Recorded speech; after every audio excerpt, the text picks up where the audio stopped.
When did I leave college? I left college, I think, 69, 70, I think 85.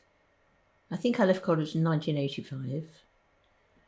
And I've been poshing ever since.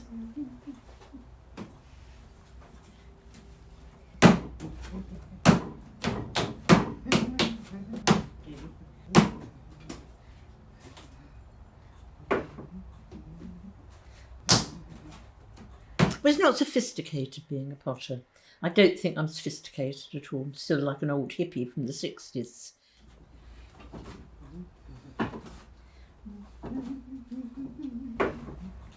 I'm 75 now.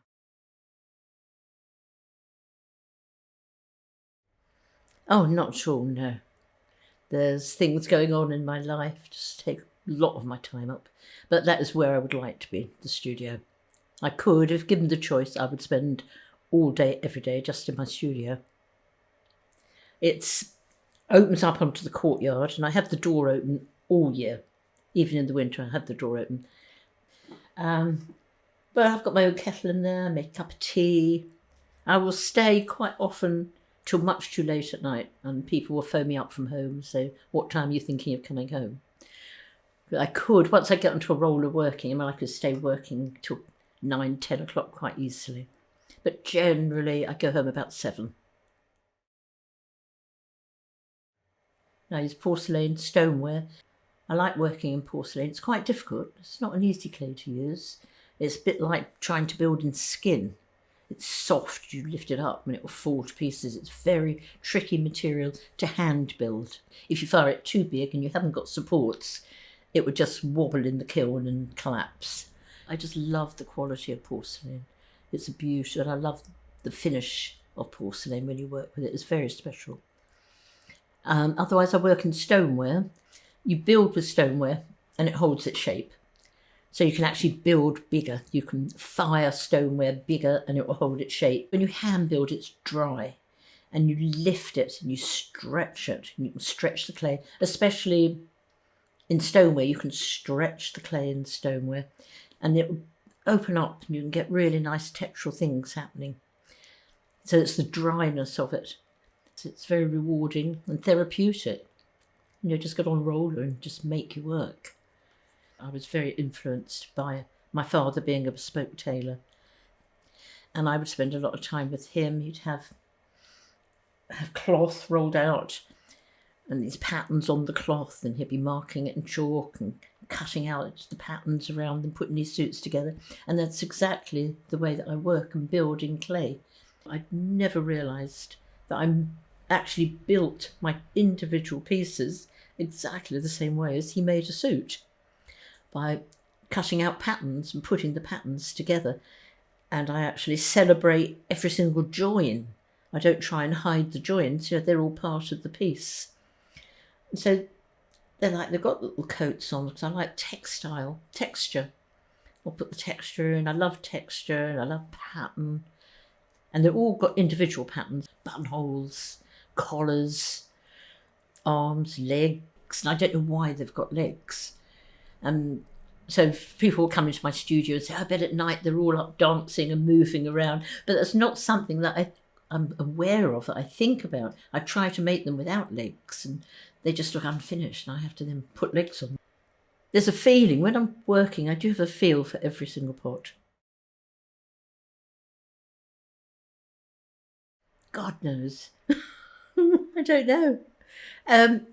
It's something that you have to do. You just have to do it. There's no choice, really. It's just something one has to do. I don't know, I might come back to that in a minute. But you have to do something with your life, don't you?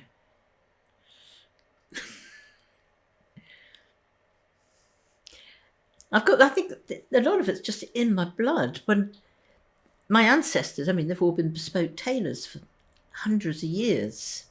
So they've always been working with textiles and makers. I think we're born with this in us.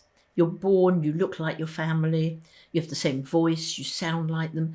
I actually think we're born with memories. I think we're born with lots of our ancestors inside us. I think it's just our genes. It's the way we're just created. I don't think there's a lot of choice there half the time. So I mean, it's just naturally, it's my history there. I don't know why I pot in the way I do. I always have. Ever since I handled clay, I've just instinctively handled it in the way that I do, which is very casual, very individual.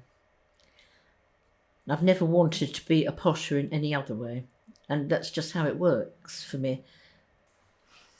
So you feel your way, but I often know where I'm going. You know, I've got a background of where I'm going to be working to quite often. It will be working from a piece that I've already made, and that piece will be from details and information that I've taken quite often in museums, looking at fabric, looking at armour, looking at pottery, but not that often looking at pottery, but looking at surfaces.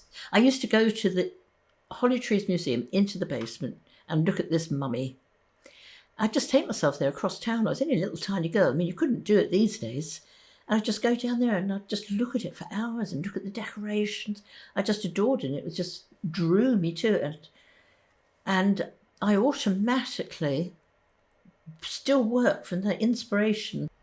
It's all visual, looking at things visually, looking at shape, looking at form, sculpturally.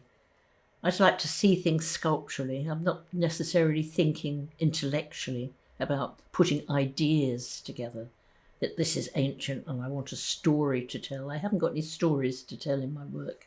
But I think other people see the stories in my work, and they'll often be really emotionally involved with the story that they've got from the piece, although I haven't deliberately done that. No, you're not. Rauschenberg always said that. And I did actually write my thesis on Rauschenberg when I was an art student, because at that time it was quite a new concept to actually be free-minded about what you made. And sometimes if something goes in the kiln and it comes out all cracked, I mean, it is what it is, and that's what it is, and you go forward with that and work with it. And you give the work a chance to develop itself. You weren't in control of it all the time. It actually had a freedom about it.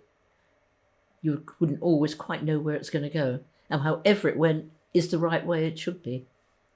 Especially when you're firing something in a kiln. It goes in, you close the lid, and when you open the lid, you're never ever 100% certain what's going to be shining back at you. And it can be quite an exciting moment when you open your kiln, but it always is. And Klimt, I love Klimt. I went to see a lot of his work in Vienna live. It's very exciting. There's no way I haven't been strongly influenced by Klimt.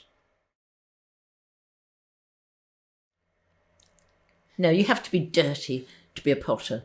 I couldn't be a potter and clean and tidy.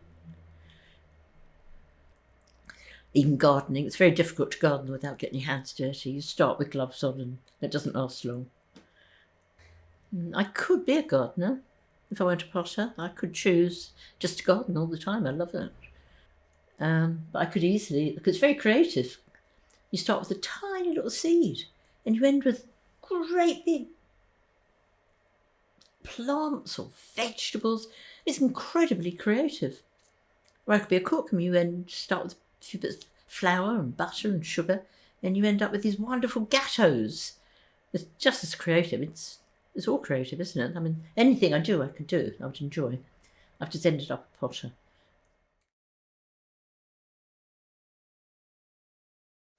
Oh, it's never easy to let anything go. It's all mine. I hate selling anything. I always get upset and you lament, you sort of mourn it and you miss it. I've just sold a beautiful little piece. I'm quite upset really, but then, I mean, you're so happy that you've made the sale. That's what it's all about. But when you get older, you don't have to have the same sort of road to follow. You don't have to follow those. You are not only making to make sales as you get older. You're making to make things that people can look at and enjoy, and that you are very happy to and proud to have made. But it's the piece when it comes out in the end is what it's all about. But my actual pieces now, I'm trying to go backwards, that they're quieter. And I quite like what I'm making at the moment. I'm looking forward to my next collection.